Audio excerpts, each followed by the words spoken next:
JD Martinez is a 100 RBI man. Dodgers pitching didn't look that great, and now maybe there may be some shuffling, at least in our minds, of who should be on the playoff roster. And there's playoff races, not the NL West, but the AL West, AL Wild Card, NL Wild Card. We'll talk about some of those and who the Dodgers could potentially face.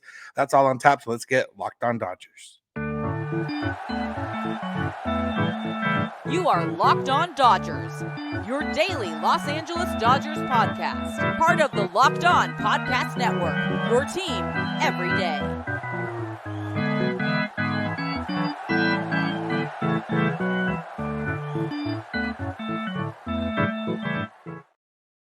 Yo, Dodger fans. Welcome to Locked On Dodgers. We are part of the Locked On Podcast Network, the number one local sports daily podcast network. Locked On, your team every day. This is a daily podcast covering the Los Angeles Dodgers, bringing you the smart fans perspective on our boys in blue every weekday morning. You can find us wherever you find podcasts and on YouTube simply by searching for Locked On Dodgers. And if you never want to miss a day, because we're not going to, you can subscribe in each of those places and become an everydayer. Everydayers are people that listen every day, and you could be one of them. All you got to do is watch or listen every single day. If this is your first time listening or watching, you are in for a treat, because if this is your first time watching this week or your fifth time watching this week, Jeff and I are together for the first time this week. That's my co-host, Jeff Snider. I'm Samperio. We're both lifelong Dodger fans that have covered the team. We've watched the team. We are fully ingrained in Dodger baseball, and we're here to bring you what we think is knowledgeable and rational thoughts on the Dodgers for the most part, until we get to the postseason. Then we get a little irrational, or at least I do. So one of us is more rational than the other in the postseason. Yeah. But yeah, that's what we're here to do. We're here to talk Dodgers and the game specifically yesterday, Jeff. Not the best game to have to talk about, but there was a couple things that stood out. One positive and maybe a couple things not as positive.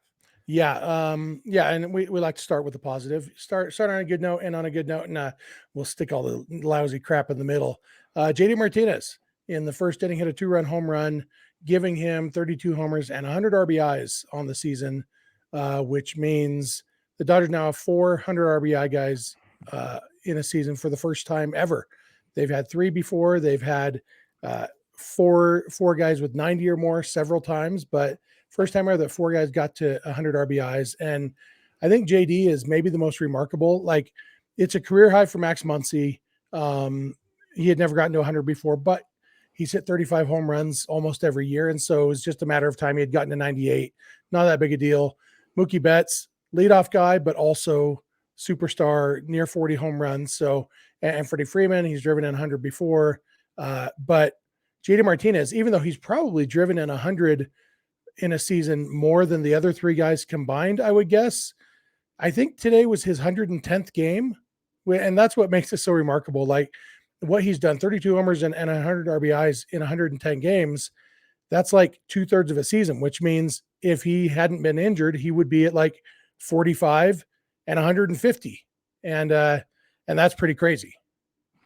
Yeah, that is up there, especially the way he'd been hitting. And yeah, it was one of those things where we weren't quite sure what we were going to get out of JD Martinez when the Dodgers signed him. It was one of those where, like last year, I feel like he was a little bit unfairly criticized, or at least by the market, unless, we know that he took the Dodgers deal because he wanted to win. And, obviously having Mookie Betts here was probably a plus for that. But last year, he was an all-star. He had a really good first half. He had a couple bad months, and then he finished strong in September. The home runs have been going down for a while, so that was the surprise of the actual power. But him hitting the ball and putting the gap and all that kind of stuff, not as surprising. But he's been the stabilizing force. Mookie and Freddie obviously are the guys at the top of the order, and, both MVP candidates. And, Max Muncy took him a little while to get going, but he got it going and, had a typical Max Muncy year for the most part that he's had in his career as the Dodgers.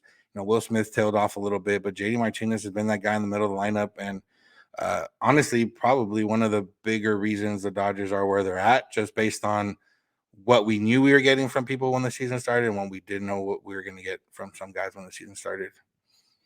Yeah. And the crazy thing is the way JD has done it has been totally different. He's got the lowest walk rate of the last decade, basically since he became JD Martinez. This is the lowest walk rate he's had. he has by far the highest strikeout rate of his career. But also he has the highest home run rate he's had in looks like since 2017, his highest home run rate. And so, he's selling out for power a little bit. Obviously, like we talked about this last week, that when he can avoid chasing that low and outside slider, uh, he's very, very good. When he makes the pitchers come into the strike zone, he's one of the best hitters in baseball. I think in the game on Wednesday, I think he struck out 4 times. It was not a great game for him. It's kind of, we've seen both sides of JD the last couple days, but when he is bringing pitchers in the strike zone, and he hits the ball hard, like really, really hard. And it's one of those things where you could kind of see it go either way in the postseason. Uh, but the good thing is he's played in the postseason before. He's won a World Series before. He's not going to be overcome by the pressure. Doesn't mean that he will make pitchers come into the zone, but you like your chances, I think, of him putting up good at bats. And if he does that, if he makes them come into the zone, it's really easy to picture JD having some really big hits for the Dodgers in October. Yeah, like you said, he has a swing and miss, especially on breaking balls out of the zone. But it's not a thing where like he swings at every single one.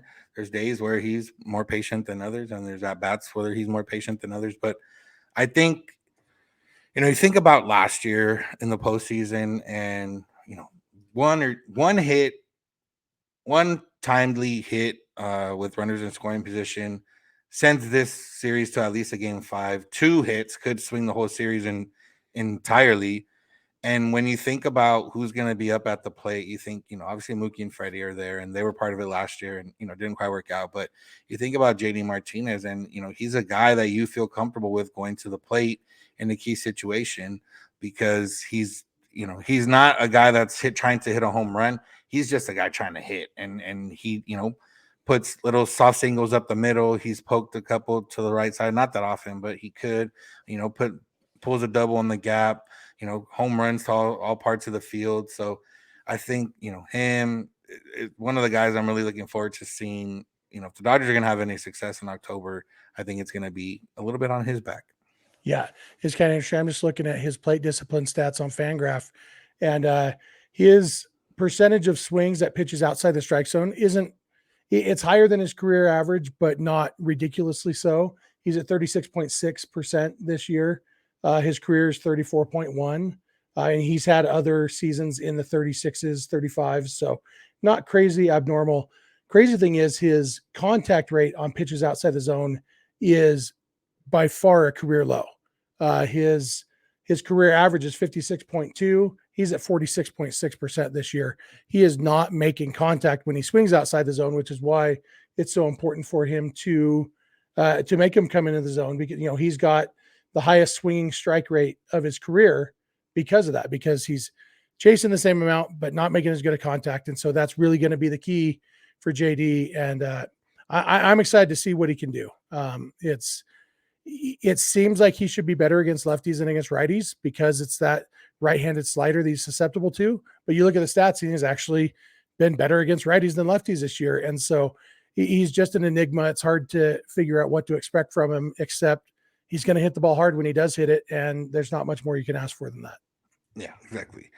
All right, next topic will be the pitching staff. It was a weird day in Colorado. Probably 2 lefties that gave up a concerning amount of runs. One that we're probably maybe not as concerned about, and one that we're probably a little bit more concerned about. And we'll just take a look at the whole Dodgers pitching possibilities, because a few things have changed in the last few days, or a few things could be in movement the next 3 days. So that's what's on tap. So make sure to keep it locked on Dodgers. Today's episode is brought to you by the Sleeper app. MLB playoffs are around the corner, which means the clock is ticking. You got about 3 days left to get your chance to win 100 times your cash on daily fantasy baseball. Baseball has never been more exciting than it is now, especially with these playoff races that we're going to talk about later. And right now, you can win big money, 100 times your cash with Sleeper app. You get your picks right, and you could win big. What do you have to do? All you have to do is pick a player. Mookie Betts, Freddie Freeman, for example, if you're a Dodger fan, and pick more or less on stats like home runs, hits, strikeouts, and more. The more picks you make, the more money you can win. And, it only starts with two. You only need to pick two. You can go all the way up to 8. So go check out the Sleeper app right now and check it out. You can tell your friends about it. There's a group/team chat in the app, which you can use to, talk about your picks or, talk about the picks as they're going on. And it's really fast to put an entry in. So there's a lot of positives for Sleeper app. So go check it out right now. And if you use the promo code LOCKEDON, you'll get up to $100 match on your first deposit. Terms and conditions apply. See Sleeper's terms used for details. Go download Sleeper now.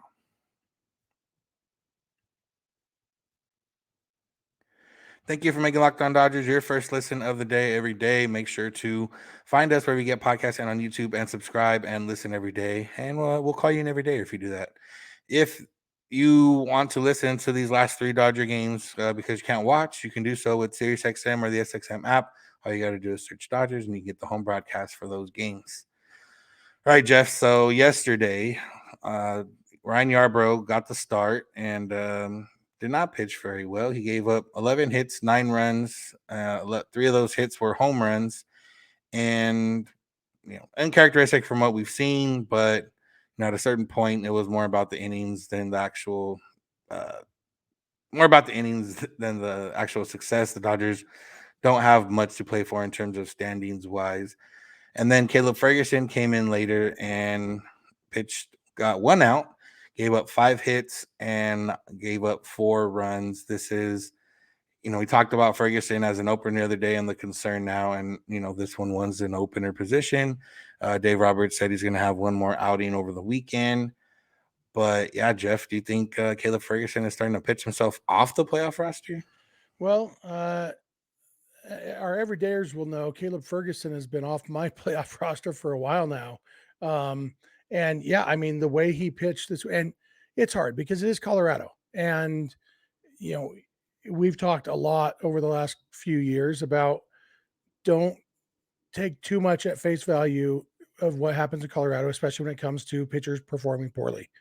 Problem is he's not missing any bats. And it was the same problem with Ryan Yarbrough. And that for me is a consistent theme with Ferguson that, both of those guys in this game on Thursday kind of demonstrated why you want guys who can miss bats, because a lot of things can happen when you don't miss bats. And when you're in Colorado, even more things can happen. And so I think Colorado just exacerbates things, but we've seen the last 3 games that if you strike a bunch of dudes out, you're going to be successful, even in Colorado.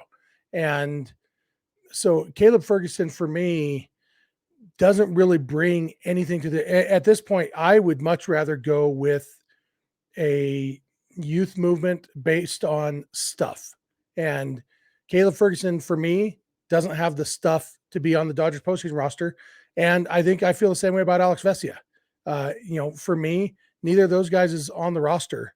And bring Gavin Stone back up, bring Kyle Hurt back up.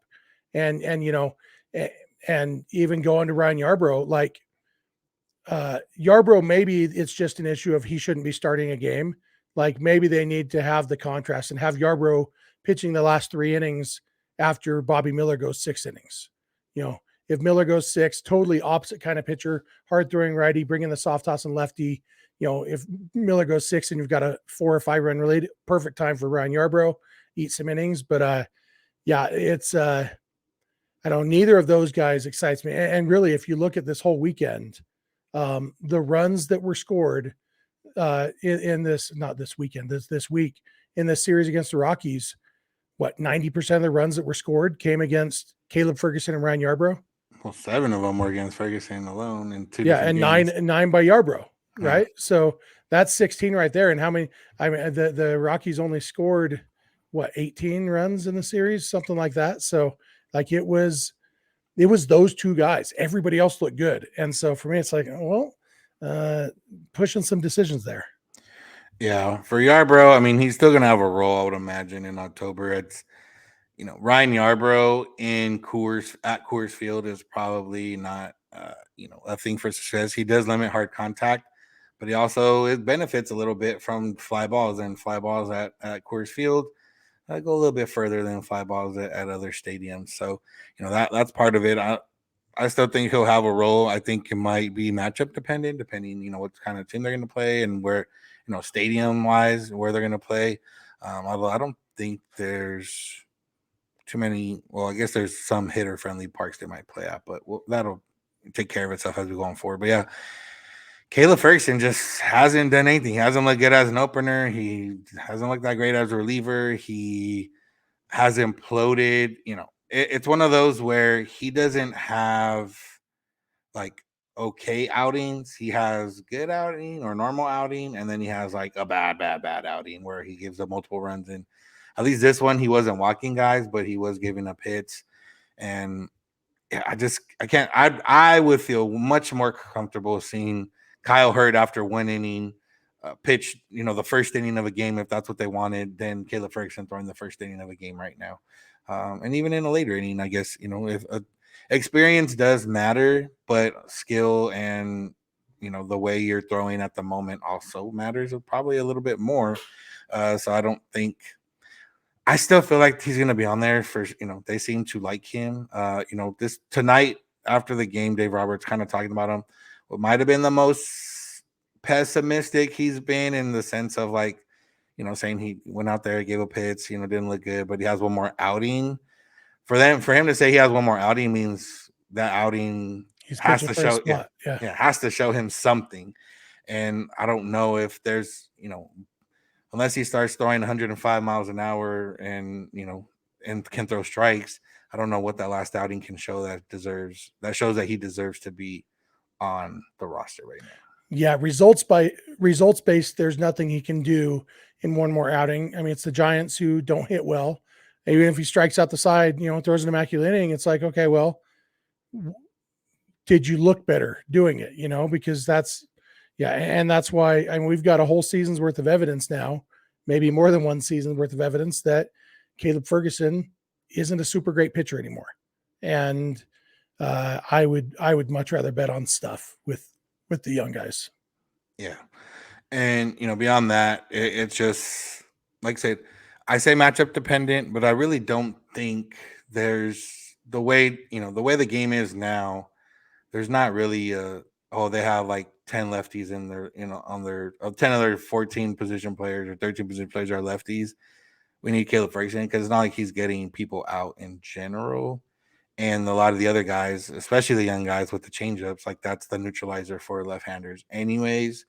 So, yeah, not to harp on Ferguson point, but just in general, I say matchup dependent, but when matchup dependent comes down to like the last spot on the roster, maybe where it's like between Yarbrough or Vesia or Ferguson or Kyle Hurt or somebody else, where it's like, okay, we in an ideal world, this guy's not going to pitch this much unless it's like mop up duty or in a big lead. But if we do need him, I'd rather have this guy because he matches up a little bit better. Yeah, and what we know is that at least one pitcher on the current roster won't be on the playoff roster because they currently have 14. You can only have 13 on the playoff roster. So somebody's losing a spot. And like, it's not going to be Emmett Sheehan. Emmett Sheehan is on the roster. It's not going to be any of the young guys who are currently on the roster. So it's going to be, either one of those three lefties we're talking about, Vesia, Ferguson, or Yarbrough, or Lance Lynn, depending on how his start goes this weekend. Or it could be more than one of those guys if they decide, let's really go all in and let's go with Gavin Stone too, or let's go with Gavin Stone and Kyle Hurt too. And that's why, like I said, I'd go give me Stone and Hurt over Vesia and Ferguson and Yarbrough. But, I don't think they're really considering Caleb Ferguson as an opener in the postseason. I really do think that was just to get guys like Pepio and guys who might be in piggyback roles used to getting warm during a game instead of having their pregame routine. I think that's 100% of what that was. But it might be wishful thinking on my part. I might just be trying to talk myself into that because I definitely don't want Caleb I think Ferguson. They wanted it, but it just didn't work. Yeah, I don't even think they wanted it. I think it was entirely just to get these guys used to coming out of the bullpen. If they had named him in Gratterall and then Gratterall started pitching well and then he didn't make any starts and Ferguson did, to kind of have the same guy over and over means that they're considering it, I think. I think it's a guy who is pitching for his spot. So here, let's give you a clean inning every time, give you the best chance, and he crapped the bed. So. Yeah. All right, there's some playoff races going on. Obviously, not directly related to the Dodgers. Some of them indirectly. So we'll talk about all those. So keep it locked on Dodgers. Today's episode is brought to you by DoorDash. Do you love the convenience of getting what you want right to your door? We've been used to that in the new generation, and, food or things we buy or everything delivered directly to you. Well, now DoorDash grocery delivery can help you stock up for the week or order your last minute cravings conveniently. If you need groceries but don't have time to go to the store, try grocery delivery from DoorDash. You'll get everything you want delivered when you need it right to your door. And if you want even more value, you can save on all your grocery and restaurant favorites with the $0 delivery fee on all eligible orders when you get a Dash Pass membership. So go check it out, DoorDash. You can order your groceries, get them right there for you, and you can make dinner before a Dodger game, or you can get something during the Dodger game and make it after, whether it's a victory meal or a depression meal. So go check out DoorDash right now, and you can get 50% off your first DoorDash order up to a $20 value when you use code LOCKEDONMLB at checkout. Limited time offer, terms apply. That's 50% off up to $20. No subtotal and zero delivery fees on your first order when you download the DoorDash app in the App Store and enter code LOCKEDONMLB. Don't forget, that's code LOCKEDONMLB for 50% off your first order with DoorDash.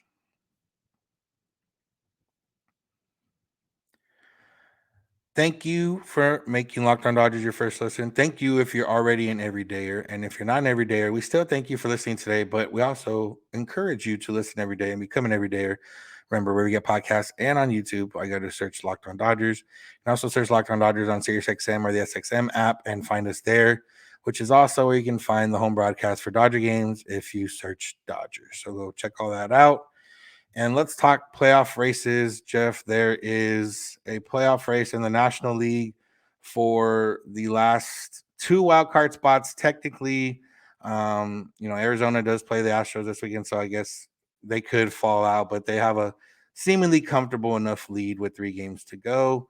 Arizona, Miami, the Cubs, and the Reds are all within 3 games of each other for the final 2 wild card spots.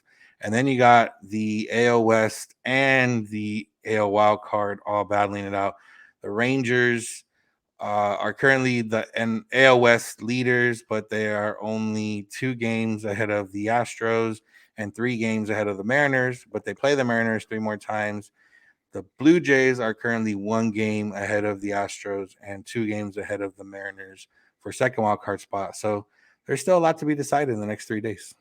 Yeah, in that American League West, you've got, like you said, the Rangers, Astros, and Mariners in that order. And chances are one of those teams will win the West, one of those teams will have the second wild card, and the other one will not make the playoffs.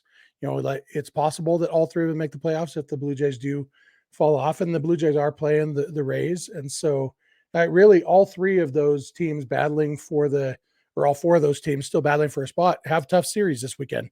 The Rangers and Mariners play each other. The Blue Jays play the Rays, and the Astros play the Diamondbacks. And the Rays aren't playing for anything anymore now that they've already locked up the wild card spot, and the Orioles clinched the division. So they are meaningless games for the Rays. So that's a benefit to the Blue Jays probably, but that's still a division rivalry, and so they're not going to roll over for them. And when you look at the National League, it's a lot of fun. I do appreciate you not mentioning the Padres, who technically have not yet been eliminated.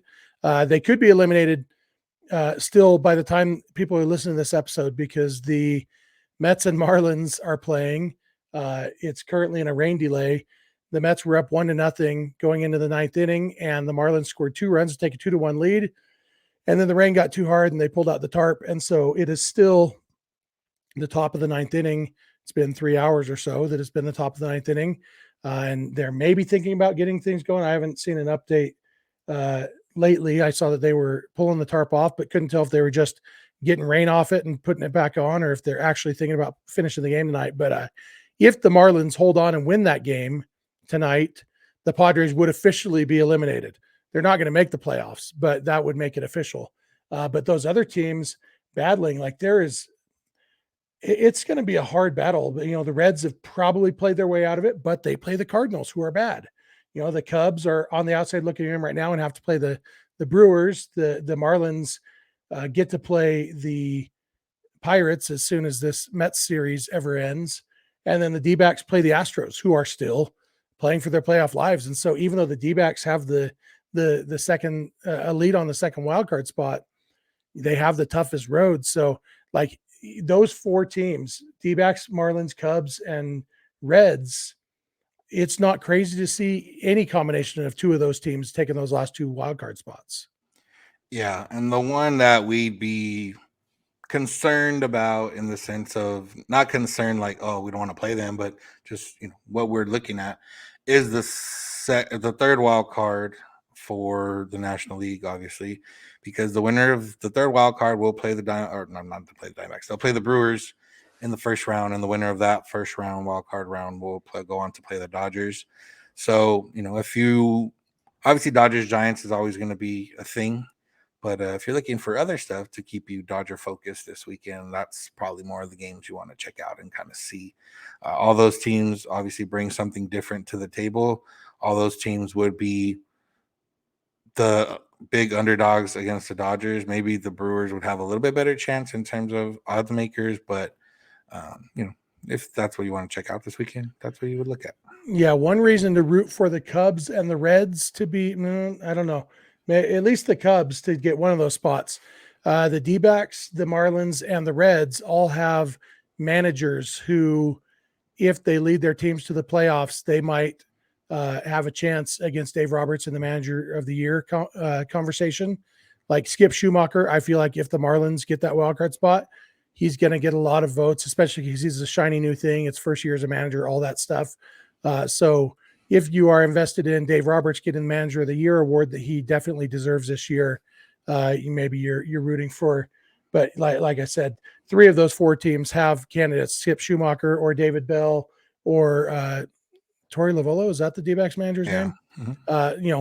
Any of those guys could get a playoff bump in the Manager of the Year voting. I still think for the Dodgers' expectations and then the rash of injuries and arrests that their pitching staff has had, Dave Roberts is clearly the Manager of the Year. Yeah. So real quick before we end out, it's a little bit late. The Dodgers, as we're recording this on Thursday night, the Dodgers are starting to release the costumes for the final dress-up day. Dave Roberts is dressed as Coach Prime, and the rest of the coaching staff is dressed as his coaching staff and security. That's already probably going to be my favorite, just based on that's pretty hilarious seeing Dave Roberts dressed like that. I know there's some other ones out there, but we'll wait till we're not going to go through and look at them right now. We don't have that much time, but we'll come back on Monday and talk about which ones were our favorites. I don't see any as good as years past, though, so far. Yeah, we're going to have several days with no actual baseball games that the Dodgers are involved in, so maybe we'll touch on these costumes. I did see James Outman as Jon Snow from matches. Game of Thrones. I knew it had a name.